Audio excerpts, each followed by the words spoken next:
하나님 오늘 말씀을 가지고 여호와께 나아갈 때에 주께서 우리를 향하신 그 뜻을 펼쳐 보여 주시옵소서. 주께서 말씀하시면 순종하겠나이다. 예수 그리스도 이름으로 기도하였습니다. 아멘. 느헤미야 13장. 느헤미야가 없는 1년 동안, 느헤미야가 없는 1년 동안 반드시 자신의 성경을 펴서 보고 표시를 하면서 따라오셔야 합니다. 함께 읽겠습니다. 느헤미야는 하나님 도시로 회복시키는 예루살렘 마스터 플랜을 성취합니다. 외적 충실 성벽을 세우고 내적 충실 거룩한 백성을 세우고 영적 충실을 위해 하나님의 말씀과 기도로 회개와 부흥운동으로 공동체를 세우고 성숙시킵니다. 자신의 자녀들이 하나님을 모르는 백성들과 결혼하지 않으므로 다음 세대를 약속의 세대로 살릴 것을, 안식일과 절기를 엄격히 준수할 것을, 하나님 전을 버려두지 않을 것을 언약 문서를 통해 실천하는 삶을 살겠다고 약속합니다. 모든 것이 완성된 후 느헤미야는 아닥사스다 왕을 만나기 위해 1년 정도 예루살렘을 비우면서 일어난 네 가지 사건, 그리고 그 해결을 본문이 다루고 있습니다. 자, 우리는 여기에서 아, 마스터 플랜, 하나님의 마스터 플랜이 완벽하게 성취되고 그 이후에 공동체의 모습을 보게 되는 것입니다. 자, 느헤미야가 없는 1년 동안의 모습을 살펴보도록 하겠습니다.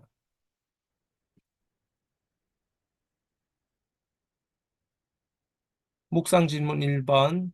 느헤미야가 1년 동안 없을 때 일어난 일은 무엇인가? 하나님의 전 방을 맡은 제사장 엘리야십이 한 일이 무엇인가? 4절 5절을 우리 본문 4절 5절을 읽도록 하겠습니다. 이전에 우리 하나님의 전의 방을 맡은 제사장 엘리야십과 도비야와 연락이 있었으므로 도비야를 위하여 한 큰 방을 만들었으니 그 방은 원래 소재물과 유황과 그릇과 또 레위 사람들과 노래하는 자들과 문지기들에게 11조로 주는 곡물과 새 포도주와 기름과 또 제사장들에게 주는 거제물을 두는 곳이라. 엘리야십이 도비야에게 한 일이 있습니다. 그것은 뭐냐면 도비야에게 어, 하나님의 성전의 그 뜰의 방을 내어주는 것입니다.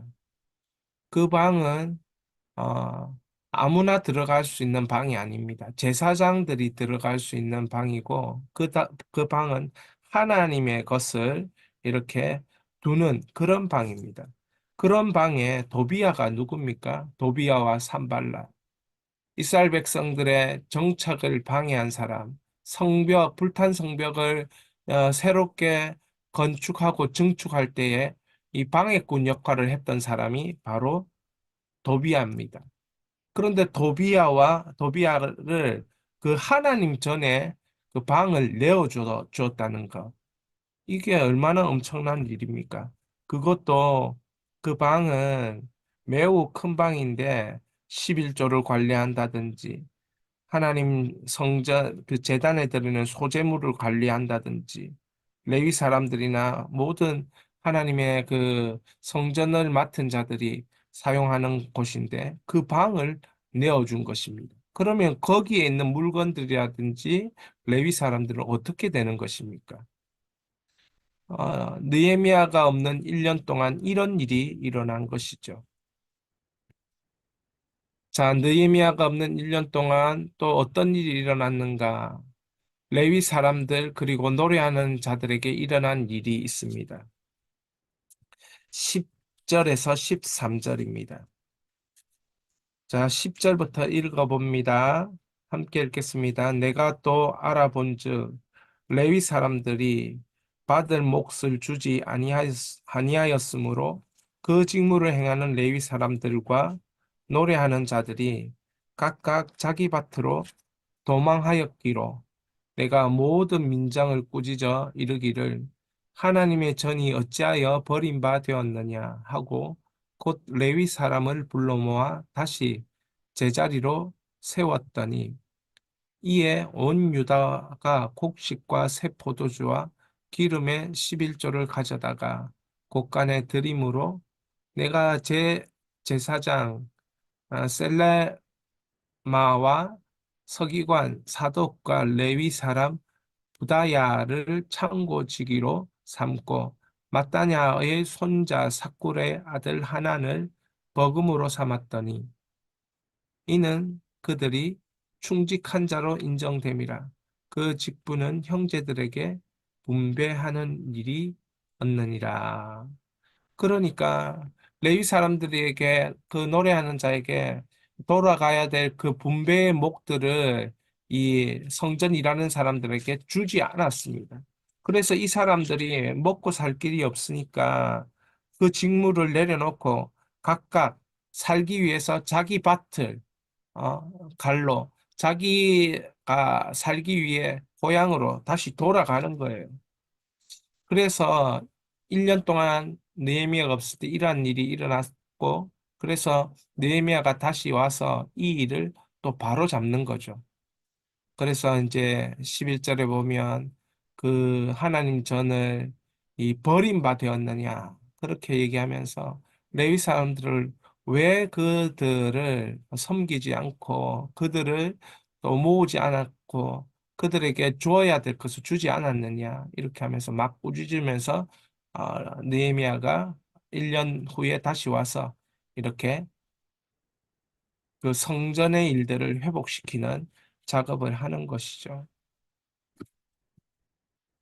세 번째 안식일에 유다 사람들이 어떻게 살았는가? 안식일에 유다 사람들이 어떻게 살았느냐? 15절에서부터 19절까지 이제 먹고 살기 위해서 상거래를 하게 되는 거예요. 15절을 읽어보면 그때 내가 본즉 유다에서 어떤 사람이 안식일에 술틀을 밟고 곡식단을 나귀에 실어 운반하며 포도주와 포도와 무화과와 여러 가지 짐을 지고 안식일에 예루살렘에 들어와서 음식물을 팔기로 그날에 내가 경계하였고 또 두로 사람이 예루살렘에 살며 물고기와 각양 물건을 가져다가 안식일에 예루살렘에서 유다 자손에게 팔기로. 그러니까 안식일에 이렇게 상거래를 함으로 인해서 사람들이 하나님 전으로 모여서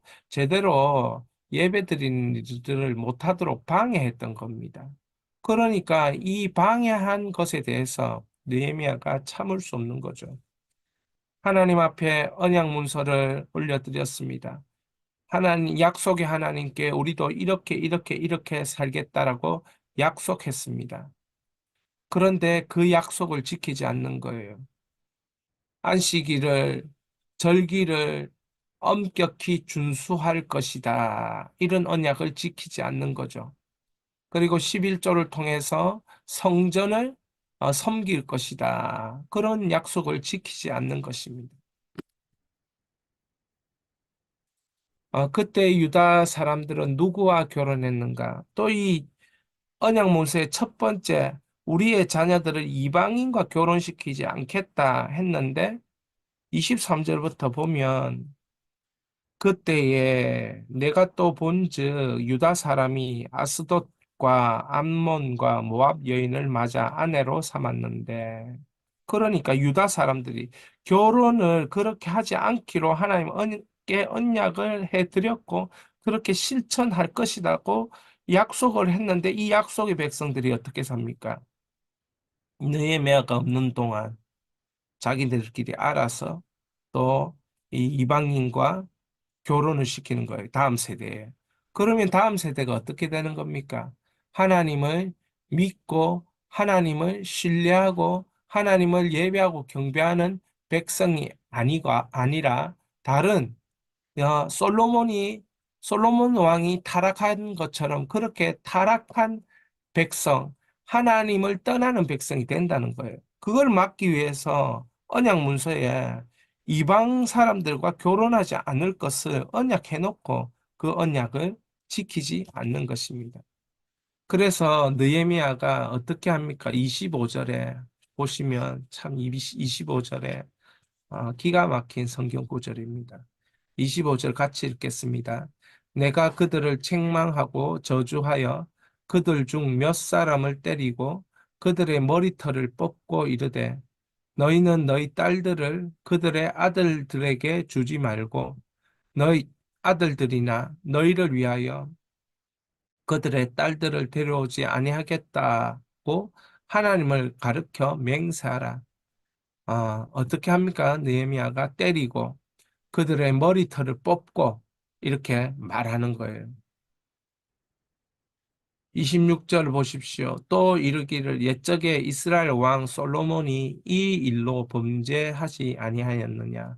그는 많은 나라 중에 비길 왕이 없이 하나님의 사랑을 입은 자라.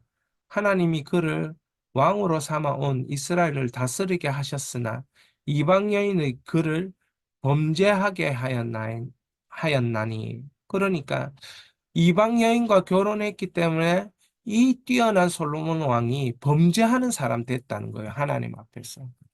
이런 일들이 일어나니까 느헤미야가 없는 동안 어떤 이런 일이 일어났냐는 말이죠. 자, 그런데 우리가 오늘 이 느헤미야 13장에 보면 이러한 문제를 해결한 뒤에 느헤미야가 세 번의 기도를 드립니다. 세 번의 기도를 드리는데 그게 이제 14절, 22절, 29절이에요. 자, 첫 번째 해결은 무엇이었냐면 성전을 버려둔 것에 대한 해결이었어요. 성전을 버려두지 않겠노라 이렇게 하나님 앞에 약속했습니다. 하나님 앞에 그렇게 성전을 버려두지 않겠다라고 그렇게 느헤미야 10장에서 약속했음에도 불구하고 어떻게 합니까? 성전을 버려두는 그런 일이 일어난 것에 대해서 느헤미야가 개혁하고 갱신하고 고치고 나서 기도를 하는데 14절 이렇게 기도합니다. 14절 같이 읽겠습니다. 내 하나님이여 이 일로 말미암아 나를 기억하옵소서. 내 하나님의 전과 그 모든 직무를 위하여 내가 행한 선한 일을 도말하지 마옵소서. 그러니까 지금까지 하나님의 플랜, 예루살렘을 향한 하나님의 플랜을 완성시켰는데 이것이 지금 백성들이 이렇게 행함으로 해서 그 행했던 하나님의 플랜, 이 거룩한 도시 회복의 플랜이 완전히 엉망진창이 되어버리면 안 되기 때문에 하나님 앞에 이렇게 기도한 것입니다. 단 한 절이지만 내 하나님이여 이 일로 말미암아 나를 기억하옵소서. 내 하나님의 전과 그 모든 직무를 위하여 내가 행한 선한 일을 도말하지 마옵소서. 22절에 22절에 어떻게 합니까? 다시 이 22절에 다시 안식일을 거룩히 지키게 하기 위해서 특단의 조치를 합니다. 성문을 닫아버리고 안식일에 상거래를 하는 사람을 하지 못하게 만들고 그래서 안식일을 거룩하게 지킬 수 있도록 그렇게 만들지요. 그걸 다 하고 나서 느헤미야가 기도합니다. 어떻게 기도하느냐? 22절. 22절 세 번째 줄쯤에 보면 내 하나님이여 나를 위하여 이 일도 기억하시옵고 주의 크신 은혜대로 나를 아끼시옵소서. 주의 크신 은혜대로 나를 아끼시옵소서. 여기서도 내 하나님이여. 여러분, 여기 두 번의 내 하나님, 내 하나님. 그리고 마지막에 세 번째 이제 또 기도할 때에 자기 자녀들을 이방 사람들과 결혼시키고 그렇게 함으로 해서 다음 세대에 하나님이 증거되지 못하도록 가로막는 이 행위를 고치면서 또 느헤미야가 기도합니다. 29절에 내 하나님이여. 그러니까 총 세 번을 문제를 해결하고 나서 내 하나님이여, 내 하나님이여, 내 하나님이여. 문제 해결하고 기도하고, 문제 해결하고 기도하고, 문제 해결하고 기도하고 이렇게 하는데 여기서 내 하나님이여라고 기도하는 것은 우리 하나님이기도 하지만 나의 하나님, 내가 만났던 하나님, 내가 체험했던 하나님, 내가 찾았던 하나님, 나에게 말씀하셨던 하나님, 나를 깨닫게 하셨던 하나님, 나를 일으켜 세우셨던 하나님, 나를 형통케 하셨던 하나님, 그 하나님을 찾고 있는 것입니다. 29절 읽겠습니다. 내 하나님이여 그들이 제사장의 직분을 더럽히고 제사장의 직분과 레위 사람에 대한 언약을 어겼사오니 그들을 기억하옵소서. 이렇게 정리합니다. 느헤미야가 없는 1년 동안을 묵상하고 선포하여 하나님의 서사로 전진하라. 함께 읽겠습니다. 하나님의 도시를 완성해 봉헌하는 은혜를 주셨다. 언약의 백성답게 실천하며 살겠다고 하나님 앞에 언약 문서를 올려드렸다. 그럼에도 하나님의 계획, 마스터 플랜 설계자가 잠시 자리를 비우는 동안 또 무너진다. 그렇다. 우리는 끊임없는 갱신과 개혁을 한순간도 멈출 수 없다. 이것이 영적 전쟁이다. 우리는 한순간도 멈출 수 없습니다. 사실 제가 오늘 목이 많이 아파서 기도회 하기가 힘들었는데 정말 이런 깨달음이 있는데 목이 아프더라도 한순간도 멈출 수 없구나. 정말 이것이 영적 전쟁이구나. 이런 생각이 들었습니다. 우리 이 세 가지 제목을 같이 읽고 우리 또 기도합니다. 주여 부르며 기도합니다. 내 하나님이여 우리를 기억하소서. 내 하나님이여 우리에게 선한 일을 행하소서. 내 하나님이여 우리에게 은혜를 베푸소서. 우리 주여 부르고 기도합니다. 주여